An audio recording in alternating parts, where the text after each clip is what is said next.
Yeah, I know Eric likes them.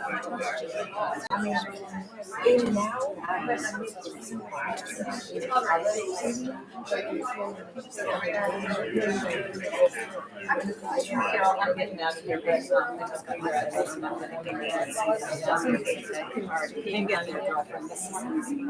I don't want to tell you. Sorry.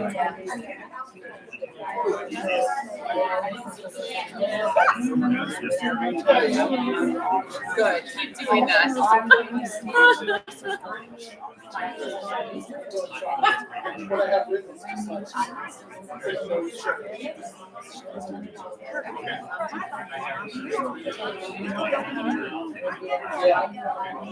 Oh yeah, they were calling me. I was off. Why'd you hire this girl? She doesn't know what she's doing. Like, she'd be fine. She'd be fine. And now look.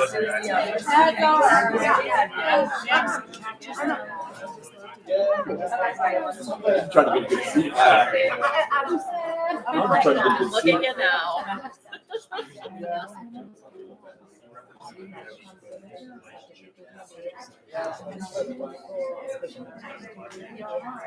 Yeah, really. I thought they would die. Yeah.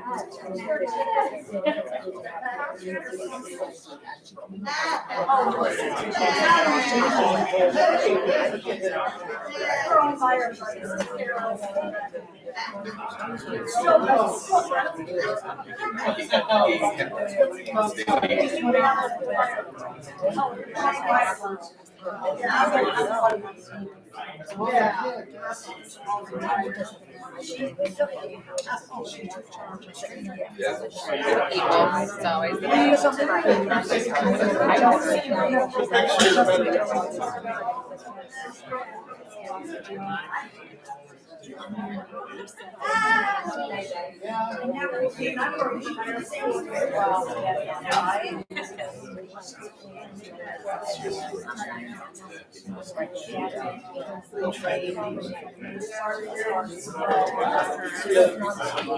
It's not fun anymore.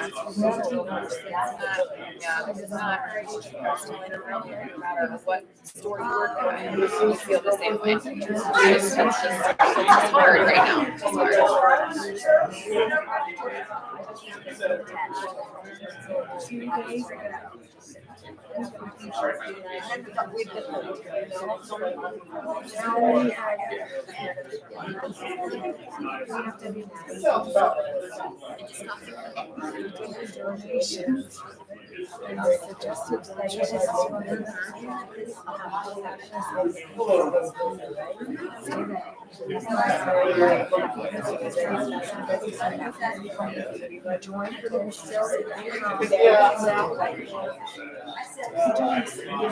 He's a good guy.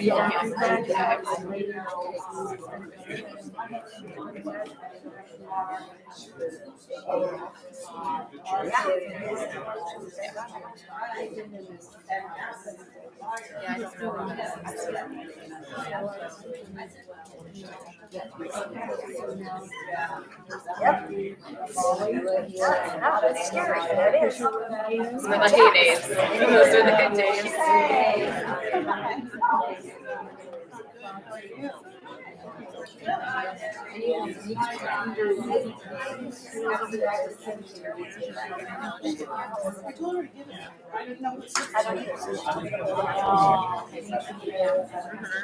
Yeah, she's great.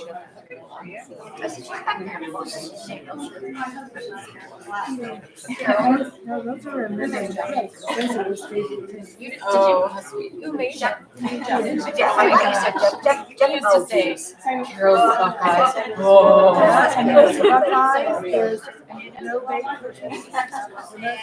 I can eat no bake cookies until I'm 6.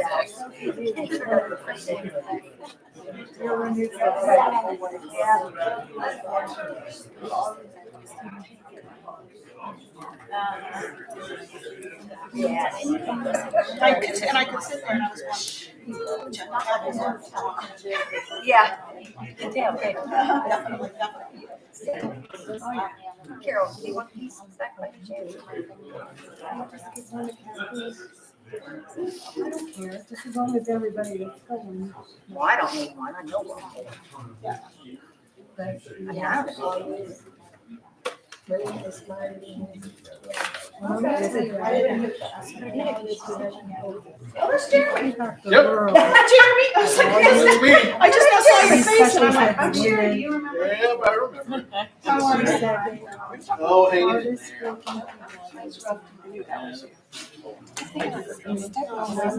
Somebody had a career earlier. You guys have really rough 5 years.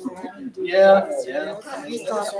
It's doing pretty well for a good while. yeah, we shot a lot of. Joe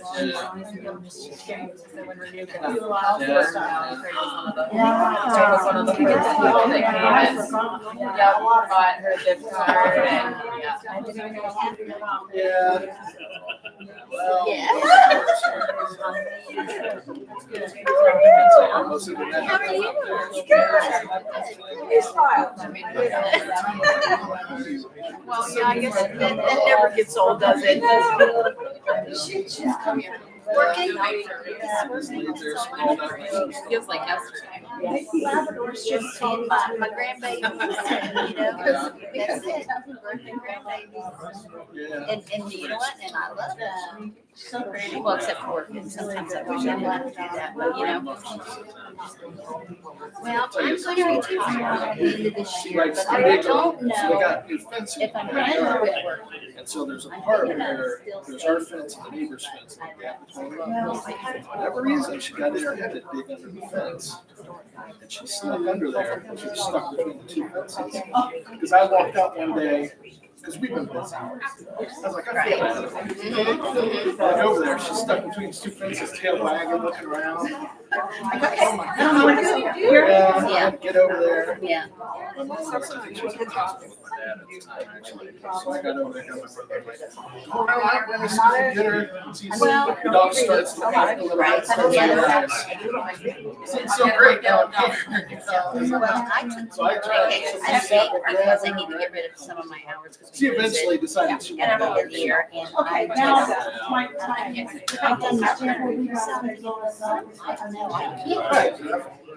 That's gotta be Mickey. It is Mickey. Hello. I knew of that face when she came in, but I'm like, why do I know that As lady? soon And as I'm she, like, I told her, I said, as soon as she smiled, yes, I do.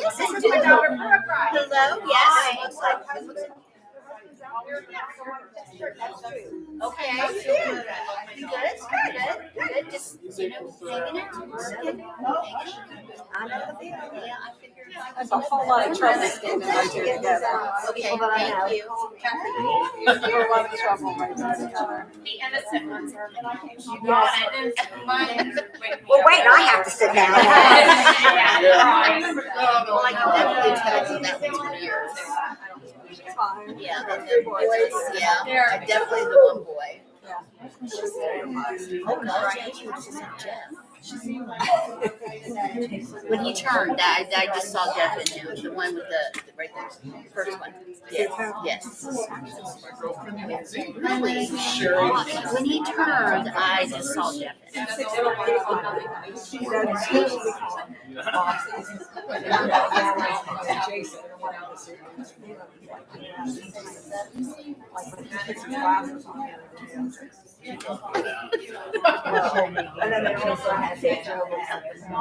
I'm pretty sure he looks like my mother. Aside, okay. Okay. Yeah, 5771. Yeah. No way. Mickey. You know, when I find the sign, I didn't catch it, but then when I'm looking straight at it, Me too. My husband Jeff. You might have met before. I remember this is Mickey, but it was Mickey Carol and I in sixth grade. I took her. Yes. I heard you. I did work at it. And you? Carol gave me a little bit of a recap. She said she talked to you for 3 hours. I said, well, if you don't wait 20 years, you don't have to have one. Oh, you're fine. We're heading. Finally got the Aussie here on my feet. Me either, but when I get on with her every once in a while, it'll be a lot. Yeah, well, I'm glad to see you. I'm getting ready to retire, Good for you. but I don't think I'm gonna Yeah, I didn't see that. No. You would have said so. It's like Kathy said she had to go along.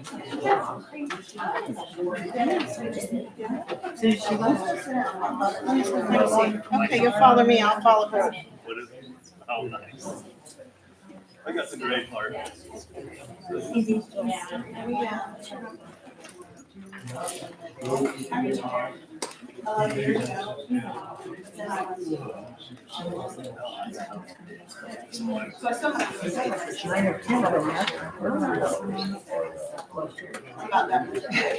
I could have done more.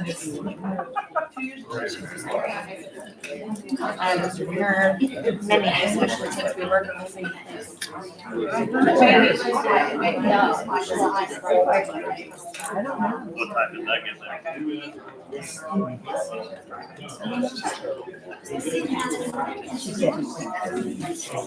Well, I can imagine. I got up at 3:27. Okay. It's okay. On the nose. How might help a little? Not a lot, though. I mean, because stuff like that. Well, I also online. Yeah. I get on there every once in a while. It'll never get Yep, I see your mom moving, I see. on the camera.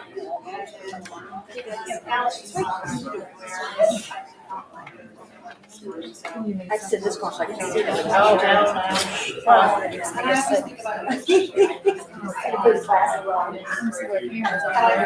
No, it's just.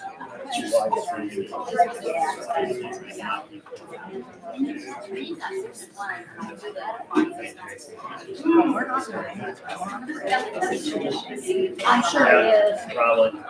Or not. Yeah. You know this. Yeah. Yeah. You never had to sign. Yeah, I watched. Yeah.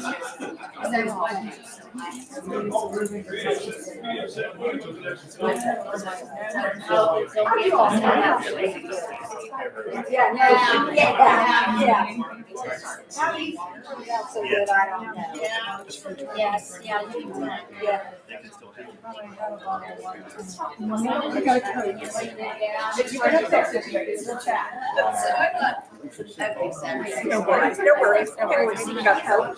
I didn't expect it. Just when he was gone, and I called and told him how sick he was. He lived 15 minutes from where Kenny was. I have a cold. I said, it's not gonna affect him. It's okay, we'll survive.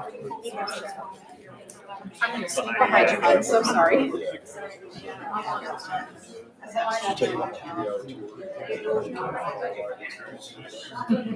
All right, you all sit here. I haven't, correct? Nope. You're blind. Oh, sorry. Did you say pastor guy? I'm not even a pastor, but that's the easiest. You're the pastor type. Who are you all? Carol's sister-in-law. Okay. Nephew. Yeah, Yeah. yeah. Another one there, yeah. That's why we get the comfy seats on the That's side. right.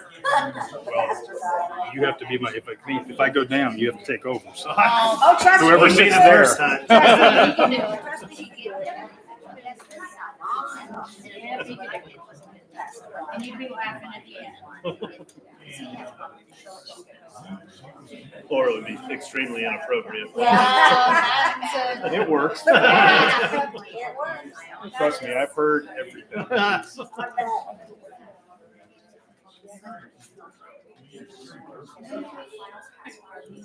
I did the eulogy for my Uncle Jack, and it was highly inappropriate, so I told Yeah, them. but he would It was the expect that. Catholic priest and Catholic mass, and they technically don't do the eulogies, so they asked me to do it graveside. So I was like, it's probably best that this one's done graveside and not in here anyway. They don't let them happen during the service. They'll let it happen, but it's not part of tradition. So if you get a very traditional priest, no, but you get the younger, newer ones, they're like, whatever. I think that's the best part of the service. Yeah, I would agree. in here? Rather The than car. They'll keep my blood sugar up. I won't die in the car. Oh, goodness, girl. I've been to those services where somebody pretends like they do the person oh yeah, well, and it's usually that comes off so inauthentic. yeah, well, and it's usually the priest that's given notes from the family about everything, and then they put together their own thing. So yeah, it's usually awkward. But they sound like they know. I've known them for like 20 years. Yeah. But the stories get not that work. It's pretty comfortable. I just go to the front row.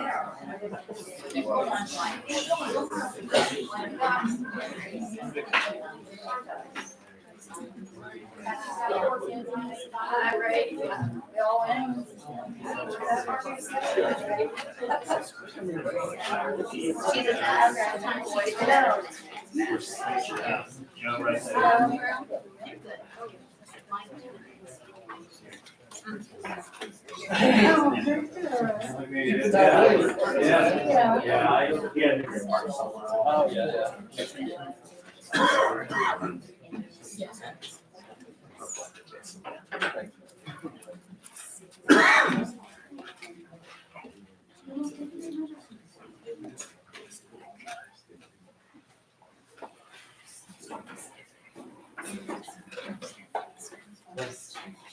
Good afternoon, folks. On behalf of the Ratzon family and the Risner family, thank you all so much for coming and honoring Craig's life. Before I turn everything over to celebrate Brian Bennett, I do ask that everybody reach into their pockets and or their purses and make sure that their cell phones are either off or muted.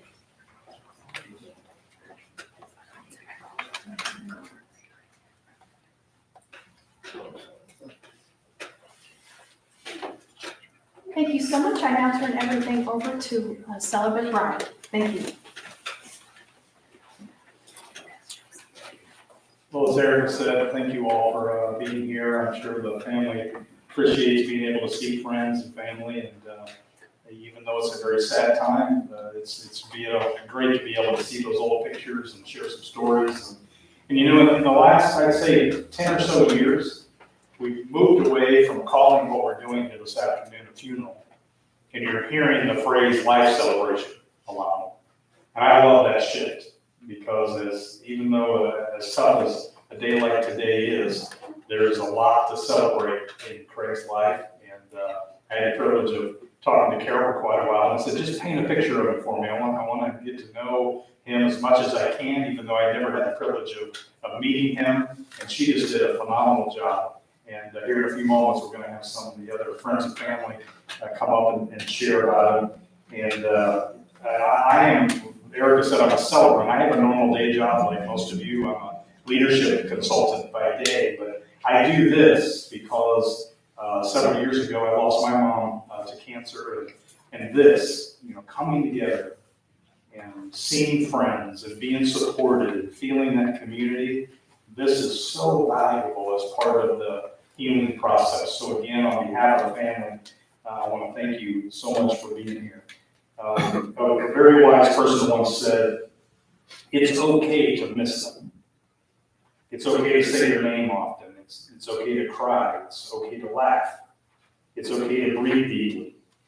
It's okay to smile when you think of them. It's okay to have days when you can't function, and it's okay to have days when you can. It's okay to be angry. It's okay to be thankful. It's okay to remember, and it's okay to hope. It's okay to be honest about exactly how you're feeling. And I love that reading, because grief is messy. I I mean, if you've ever lost someone, I know the experts say we kind of go through these stages of grief, giving the impression that we're going to move through them and then graduate from it. And that's just not how it works in real life. You know, you may be doing okay 3 years from now, and something will happen. You may see a Bengals game on, or hear something about fishing, and all of a sudden a memory of Craig will come back. And my advice is just to stop and let that moment do whatever that moment is supposed to do. And I'm a big believer in something that I call holy collisions. And what I mean by that is, if you think back over the course of our lives, there are a few times when we are lucky enough to run into the exact right person at the exact right time of our lives for the exact right reason that we were supposed to run into that person. That's what I call a holy collision. It was supposed to happen. And you may be sitting next to one of your holy collisions right now. You think back to that first moment you met. You know, who said hello first? And what was it you saw in each other that pushed through all the layers of friendship to turn into the significant relationship that it is today? Because if you think about it, you can set aside all of our accomplishments, all the stuff we own. What life really boils down to are those holy collisions, significant relationships, which is why you're here today. Craig had a story, and you guys are all the pages and chapters of that story at different levels and different ways. And whenever I have the privilege to do a service like this, I consider this group sitting in this chapel right now, we're our own version of a holy collision. You cannot explain why this group of humans would ever be at the same place at the same time. And yet here we are. And let's be honest, when we parked our cars here a few minutes ago, we all have stuff to worry about. We have decisions we're trying to make. There might be something going on in your life that nobody else in this room is even aware of. And all those things are going to be waiting for us when we get back in our cars here in a little bit. So my hope and my prayer is, frankly, that by the time we go back to our own busy lives, we're going to walk with a little bit of Craig's spirit. The same thing that allowed him to fight such a brave battle these last few years. The values he has, the friendships he has. I think all that can make a difference in our lives. And that's why we gather for something that we call a life celebration. And that's the best way to celebrate someone else's life, is when we take a piece of them back to our own life. So before I go any further, if you're comfortable joining me, I'd like to ask you if you would to join me in a word of prayer. Okay? Let's pray. God, I thank you for this holy collision of friends, family that have come together today to celebrate Craig and his life. Thank you for the impact that he's had, the friendships that he's made, the difference he's made in his community. And God, I pray that, I don't know how you do it, but I believe with everything that I am that you can look down on a room like this and you know everything that's going on in every one of our lives. And so I pray that something we hear today, something we see, something we feel could make a difference and allow us to be able to continue Craig's legacy as we go back to our own busy lives. In your name we pray these things. Amen.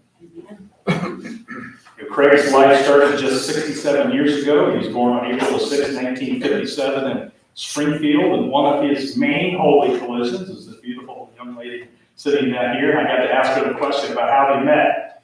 And I guess way back before dating apps and all that kind of stuff, two people could be fixed up by friends, and that's what she said. Their first date was a fix-up. Her best friend met Craig in art class. They went to two rival different schools. And I guess Craig, and if I get any of this wrong, Carol, throw something at me, but she said he was already signed up for the Army at that point, but the friend talked him into giving Carol a call. She wasn't home the first time he called. And so he was going to give up, but he relented and tried again. And I don't know what kind of magic must have happened in those first few contacts, but it must have worked because it created a 48-year marriage. And to me, that's a miracle because they were supposed to meet. And without them meeting, these two young men wouldn't be here. It literally changed the course of history for this family. Well, for the next few minutes, I'm going to get out of the way because he had some other great holy collisions. And we're going to hear from a good friend of his, Glenn, and then Jerry, and then Kevin, and then Jeremy's going to close us off. So Glenn, I'm going to ask you to come on up first.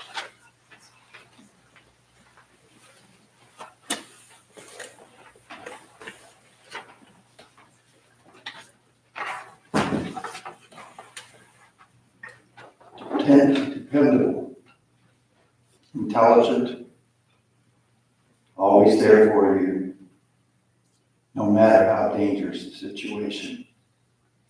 Could handle any situation placed before him. That was the officer, Craig Risner, that I knew and I worked with for a lot of years. I met Craig when he hired on with the Kettering Police Department. I was at the time, had been on a few years and was a field training officer. And when I got to go and meet the new recruits that just hired in, there was like 7 or 8 of them. I was looking at him and I looked over and there stood Craig and I'm like, there's the guy I want. He's big. If we get in a fight, he's going to be helpful. I also knew that he'd already been an officer at Yellow Springs Police Department, and I thought, he also knows how to do the job. I was thinking to myself, and I thought, this is going to be easy to train this guy because he already knows what to do.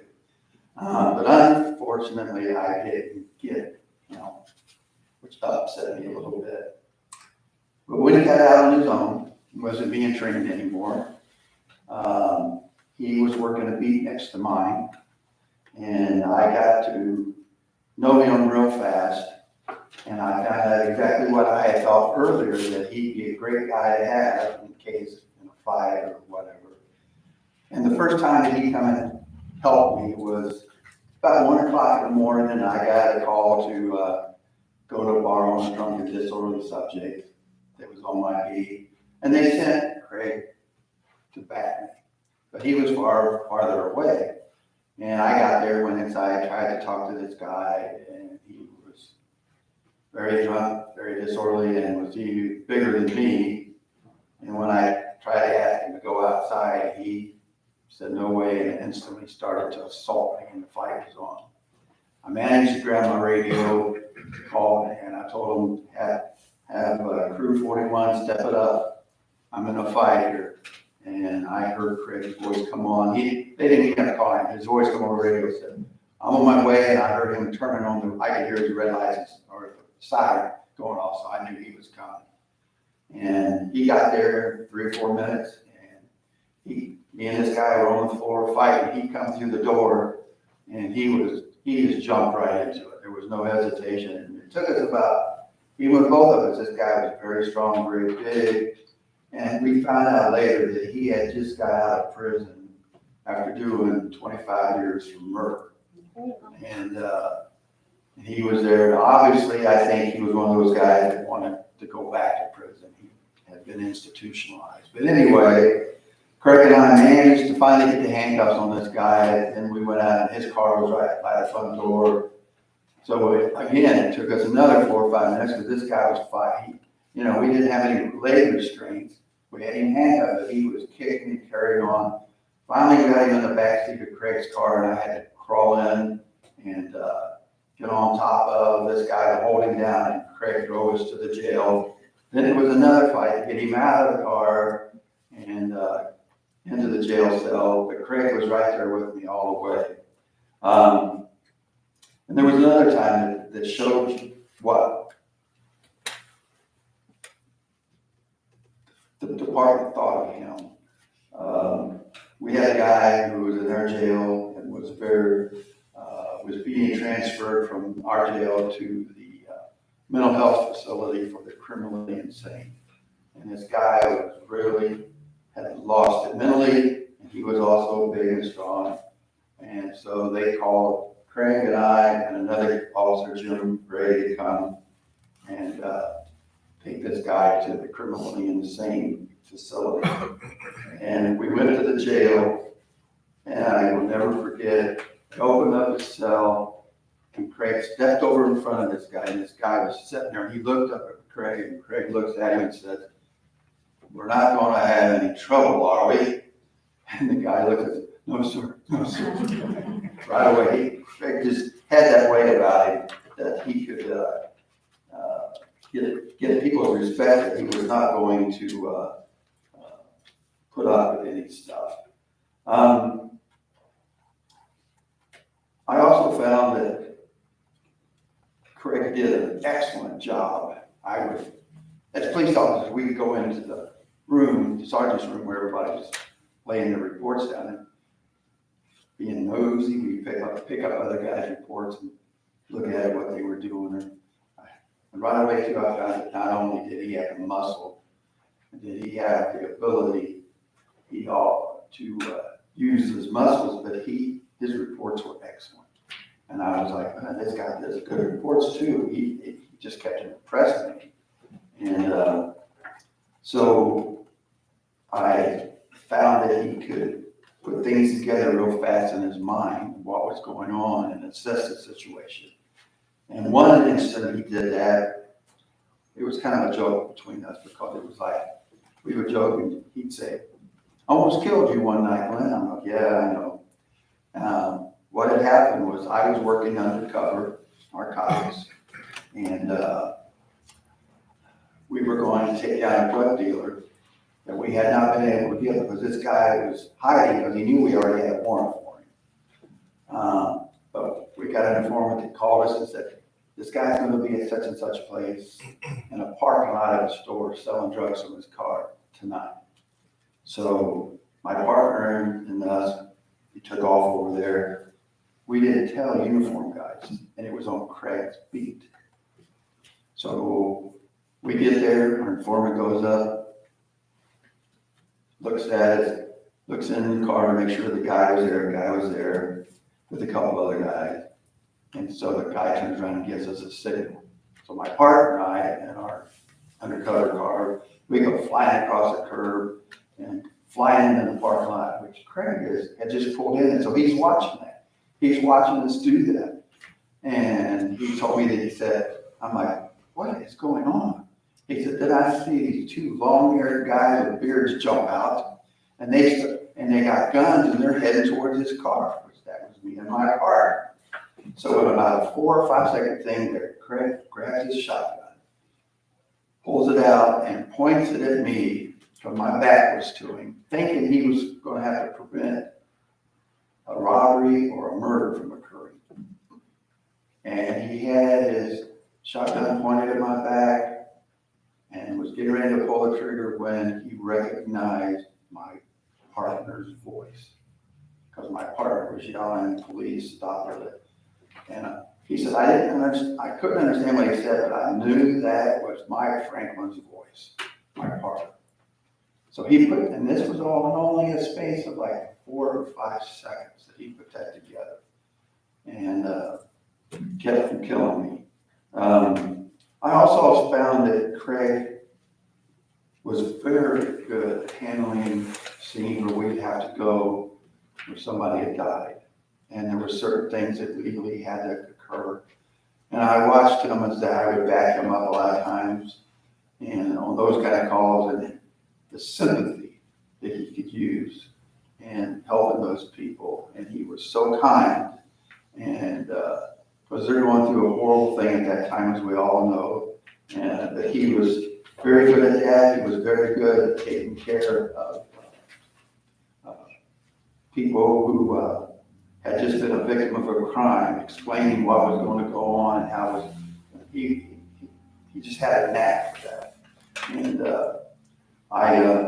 unfortunately, it was Craig left the department and I left. We lost touch for years.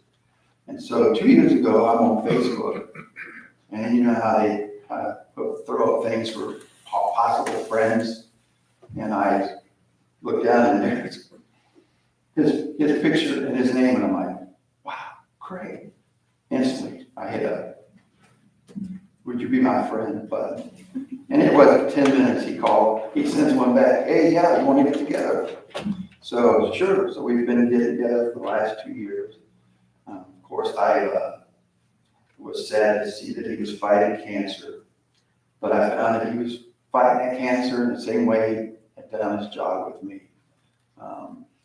And I am so, I think it's a God thing that got us together these last 2 years so that I could be with him. But I think this would have been horrible had I not had the pleasure of spending the last 2 years. He was a great friend, great officer, and he was my favorite guy. Thank you.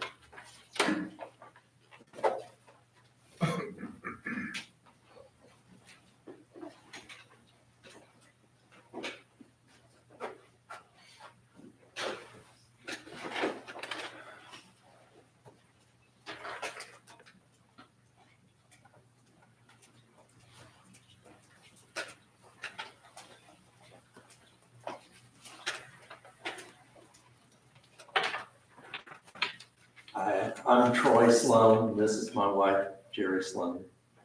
We met Craig when he started working for the Village of Yellow Springs as a police officer.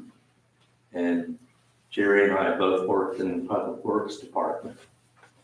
And we started, it's a small department, so everyone knows everyone. We started to be friends, and Craig would stop by when he was on duty sometimes, and I think the neighbors probably thought it was domestics because he was there so often. So when he left the village and went to Kettering, we still stayed friends, and we'd see Craig and Carol when they would come to Yellow Springs a couple times a year to get their youngs fixed. They'd stop by our house and we'd visit. Craig and I, he taught me to do the 10K Air Force Marathon many years ago. And we did that together, but we got together a lot. And when Craig found out he had cancer, he came to our house. And he had many questions he asked. He asked about God, he asked about the Bible, and we couldn't answer a lot of the questions, and so we couldn't because we didn't know. But he came to church when Carol did, when he was felt up to it. And he talked to our pastor, and he told us about how he encountered Jesus and he accepted him as his Savior. And he said, by confessing with your mouth Jesus is Lord, and you believe in your heart that God raised Jesus from the dead, you will be saved. And Craig confessed this, and he felt pretty peace, and he was worried about his family, and he cared about them. And some of the questions, we don't know why God allows bad things to happen to us. They just do. We don't know why. But God said, in my Father's house are many mansions. If it were not so, I would have told you. I go to prepare a place for you, and if you go to prepare a place for you, I will come again and receive you unto myself, that where I am, there you may be also. And I know that's where he is now. I know he's free of pain. I know he's healed. I know he has his hair. I know he's probably in a recliner in his mansion and having waiting for the Bengals game tomorrow. I just know that he is at peace. And we just thank you. I love you, Carol.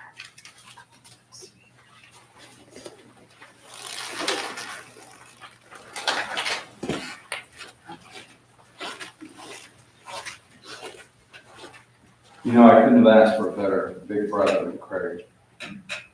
He was so generous to me. Throughout my life, he opened up his home to me numerous times.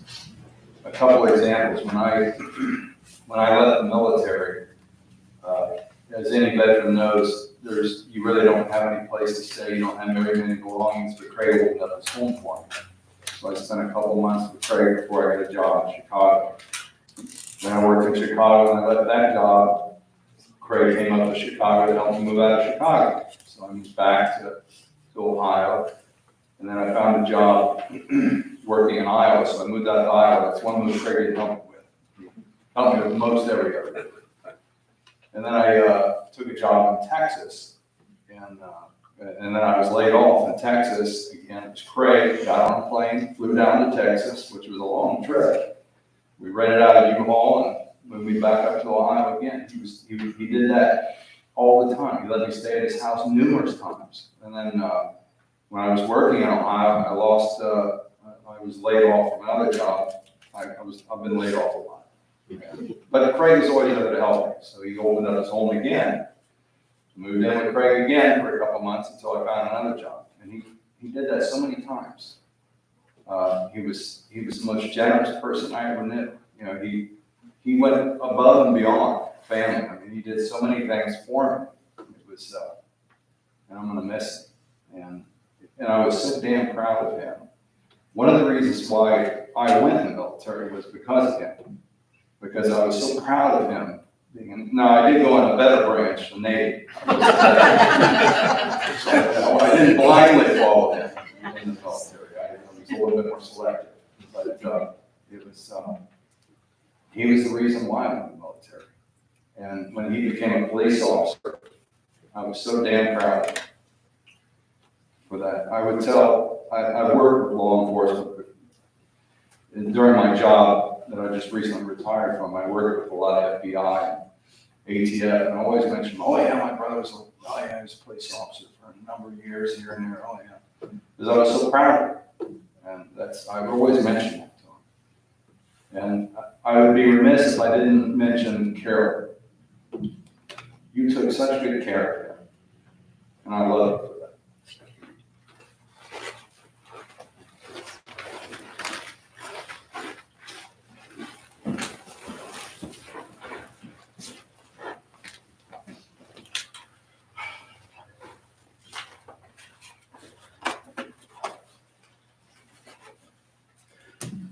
I want to thank everybody for coming here.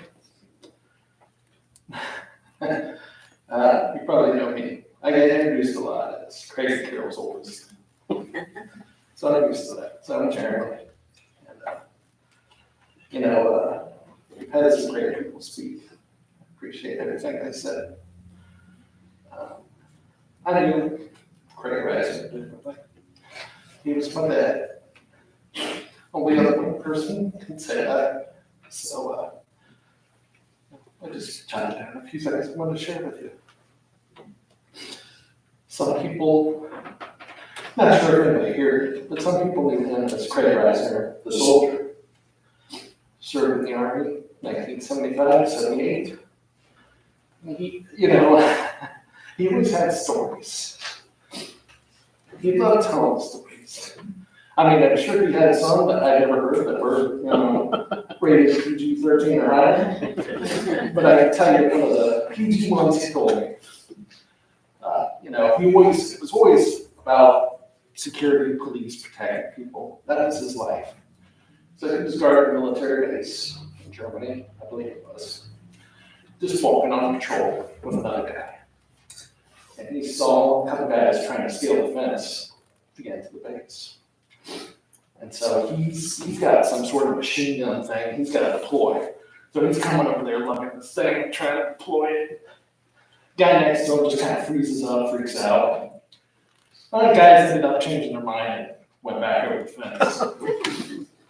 But my dad always liked to say, I was fighting terrorists before it was popular. And, some of you know, as Glenn spoke, you knew him as Craig Risner, the police officer, especially Kettering. And, Glenn probably knows more stories than I do, but I'll give you a PG one that my dad loved to talk about. It was winter, he was out on patrol, the roads were like a sheet of ice. And he gets a call or something, and he's coming up on an intersection. He knows another patrol car is coming the other way. And he knows he sat there in his car, and he realized if I hit the brakes, just gonna slide right through. So what does my dad do with his quick thinking? Floors it. So he zipped through, he flew through this intersection before the other guy could. So no accident. He loved that story. And then some of you, I know quite a few of you knew him as the loss prevention supervisor of Kohl's, like half a dozen Kohls. And oh God, the stories. A lot of stories there. I'll just sum up one. Because I can sit here and tell you about all the cars he got hit by and all that. But I remember one. It was someone who chased him out of the store. And this was just how my dad was like. He didn't like people getting away with stuff. Chased them through the Kohl's parking lot to a neighboring parking lot. And I believe they cornered him in the bathroom of some restaurant nearby. And he was a guy that just, like a dog with a bone, he's like, I'll let you get away. I didn't get those back over. And I knew, he knew he looked a little intimidating. I think a lot of people weren't, big guy, mustache, he looks like a cop. Even if he wasn't a cop, And, it was to his advantage a lot of the times, but I think it bothered him sometimes. Because I think you all know what a gentle heart he was. And he never wanted to, regular people, he didn't want to intimidate them. He was the kindest, gentlest person I ever knew. He would give you the shirt off his back if you needed it. And as his son, I can tell you my own stories. I can tell you about the hundreds of times I jump-started a car with him. So many dead batteries on my car. I remember one time I was coming home from work. I worked third shift at the time. And I was fortunate for this case. I was driving my old Crown Victoria. And I was, just driving along. And I heard something kind of like hit it, fly off. I was like, let's kick up a rock or something. And I go up to turn, and my power steering is going. And I don't know if you know an 83 Crown Victoria, it's like the Titanic, okay? And with that power steering, it's like steering the Titanic. So I'm up here, and it's just kind of slowly turning. Unfortunately, it was about 6 a.m., so there wasn't much traffic. So I got home, and, I think I left a note or something for my dad. I said, hey, something happened to the car, I gotta sleep, we'll figure it. I woke up, and he took me out there and told him what I told you, and we went out there, and by that, we found the piece that flew off that car. Something, I don't even know, something connected to a pulley that kept the generator going. It's somehow we found it on the street, and we figured out what it was, and we went, and he drove me to a dealership, we figured out the part, got the part, and put the part on. And then I think I went to work, and when I was doing that, he called other places, found a wrench, that special wrench that you needed to put it in and get the whole thing in there, so he helped me fix it. And that's just the kind of guy he was. And he was a simple guy, like, at heart. There were so many Father's Days and birthdays, and a lot of times we'd struggle with what to get. All the time, he'd say, give me the movie card, I love going to the movies. God, I love the movies. I can't tell you how many times my mom would go to the movies. Sometimes she'd choose the movie she would. I remember coming home from one, I think my mom chose. I said, how was the movie? Kind of trick look. But he'd also say, I just love going to the movies. It doesn't have to be a great movie or that we could just love going.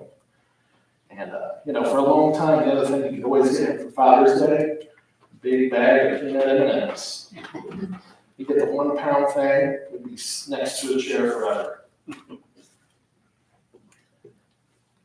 And of course, that wouldn't be complete without his big cup of pop, which later became a big cup of tea.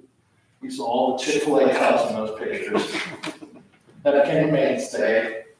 And as you can tell, we love watching football. So many Saturdays and Sundays watching football. If he were here, he'd still tell you, Bengals got screwed in that Super Bowl by the refs. He loved fishing. There's so, he'd say, I need to fish more. And, one of his favorite slogans, he may even have a bumper sticker that said this. He said, bad day of fishing, better than a good day at work. He loved, this is crazy, I will never get this, but he loved mowing the lawn. He just liked going out there, and I can still see him right now, sweating through his hat, sunglasses on, out there pushing the lawnmower. He'd come in sweating, tired, but happy. He really did enjoy that.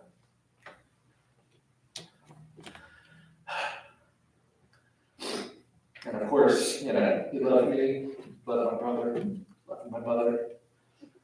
And the last, year or two, I got to return the favor for him.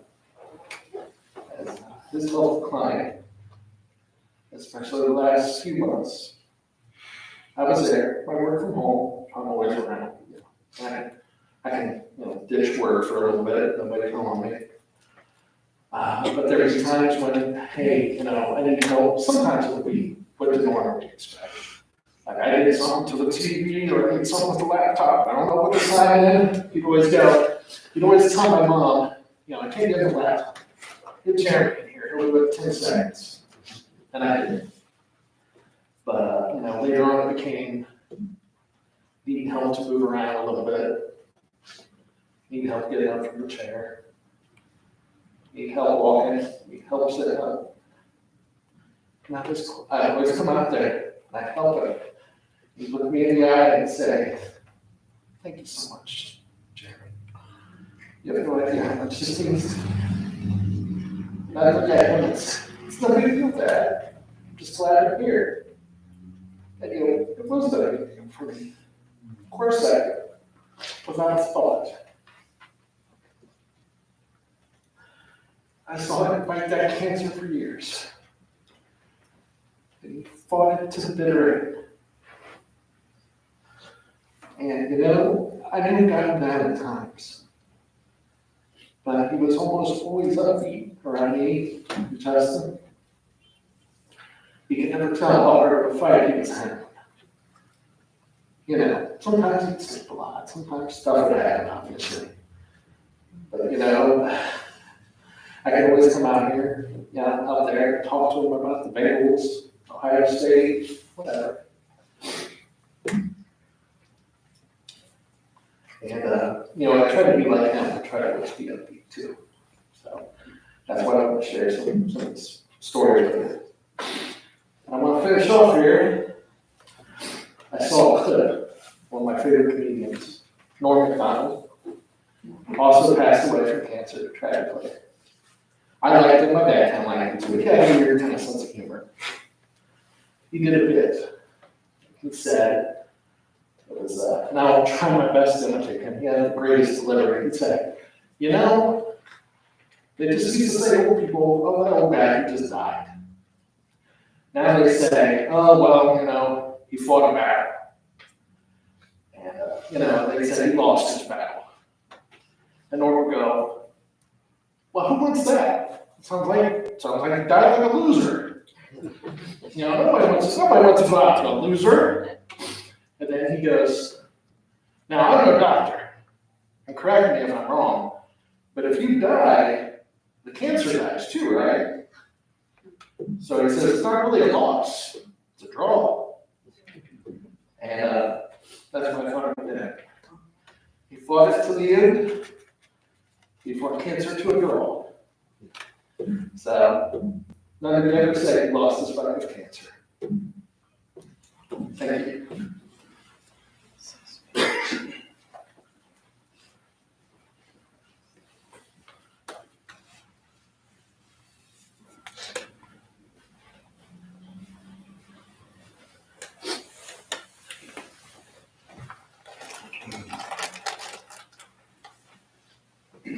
Sure, I followed that up. I'm going to talk to Jeremy just a couple minutes before we started, and he wasn't sure he was going to be able to do it. And Jeremy, I want to say you nailed it. On behalf of you and your brother and your mom, you absolutely nailed it. And to all of you who talked, just what a great collection of friends and coworkers and brothers. And, when I got to talk to Carol, I wanted to understand her. Because when I heard that he'd been fighting for these last few years, I'd already known that he gave of his time to serve our country.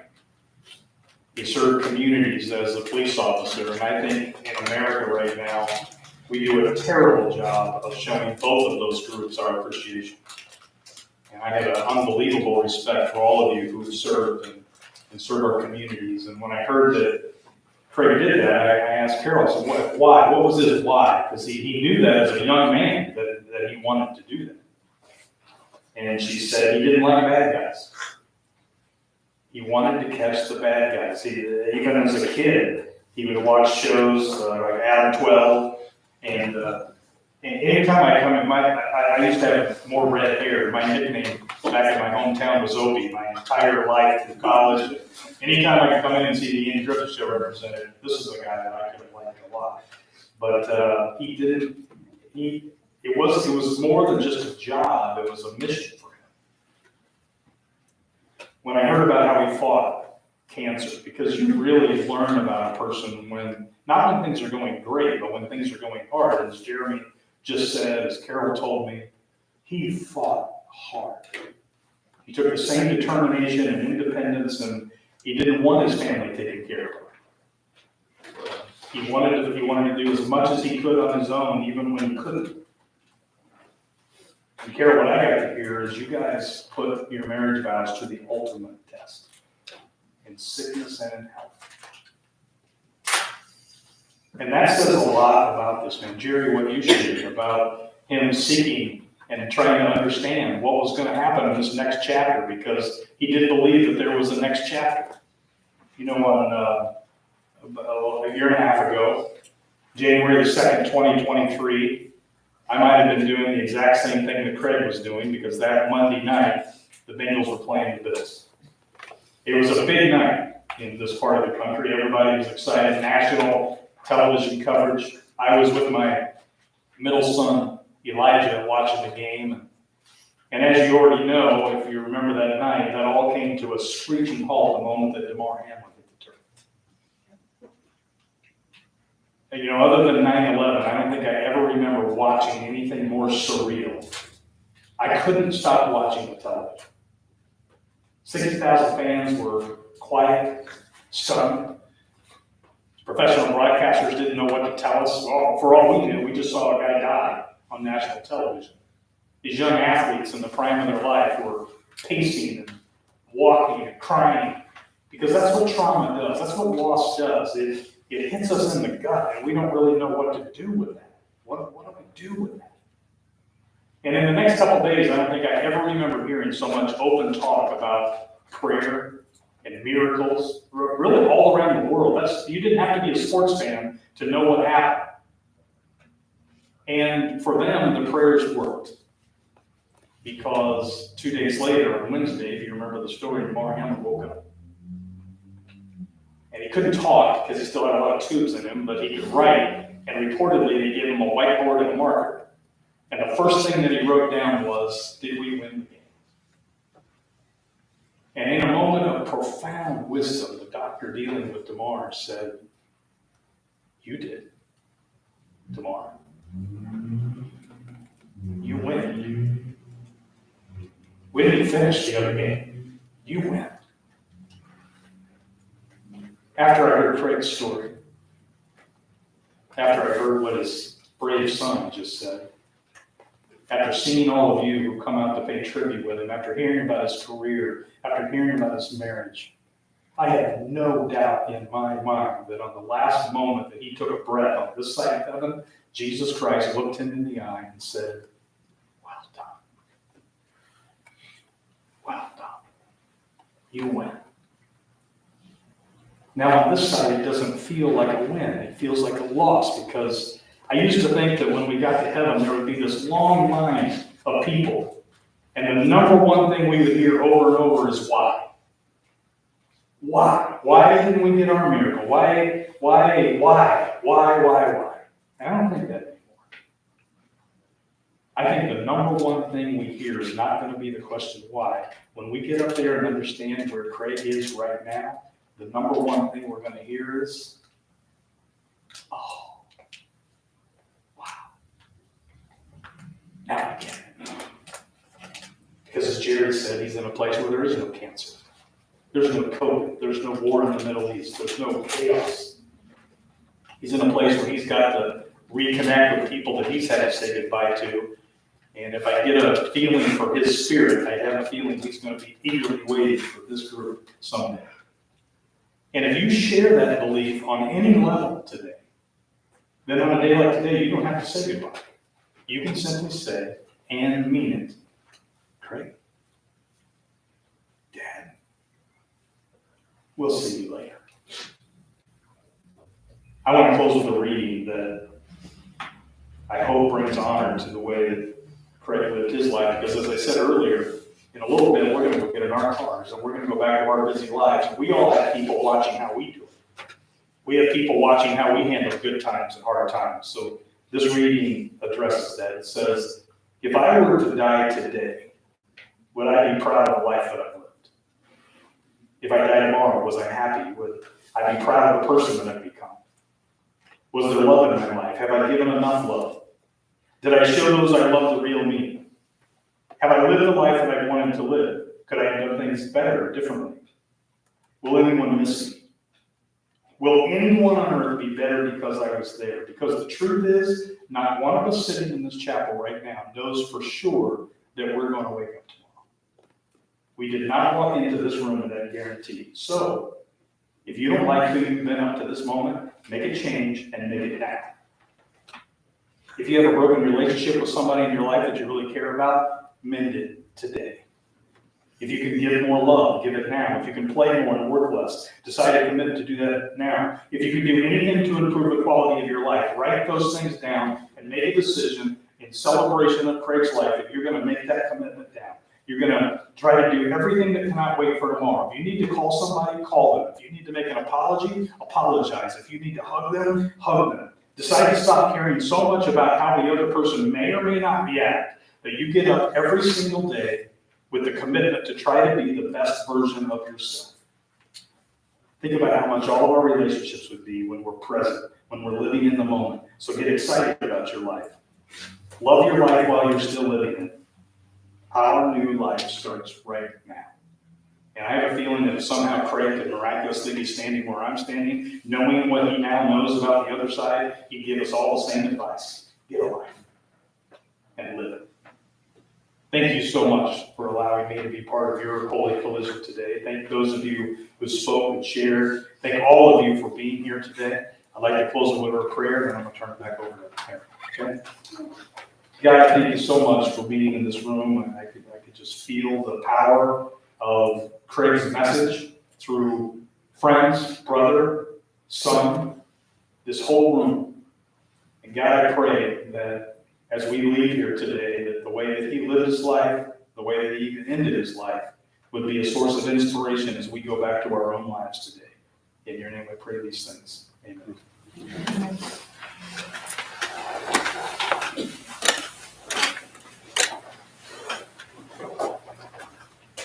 Folks, again, thank you all so much for coming and honoring Craig's life. Just a few instructions before we start dismissing everyone from the back proceeding forward so that everybody can pay their final respects to Craig. If we are going in procession to David's cemetery, I do ask that if you are not specifically in line and if you have not received a flag, to please see a gentleman out in the parking lot. And then as we do leave the parking lot, I do ask that everybody turn their headlights and their four-way flashers and stay pretty close to the car in front of you while we are in procession so that it is obvious that we are in procession.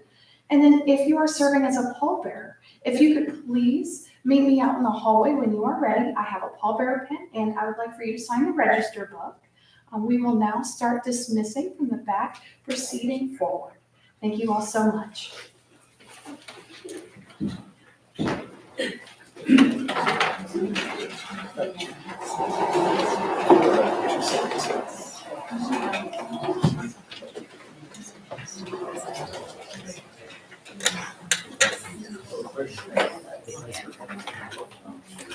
you.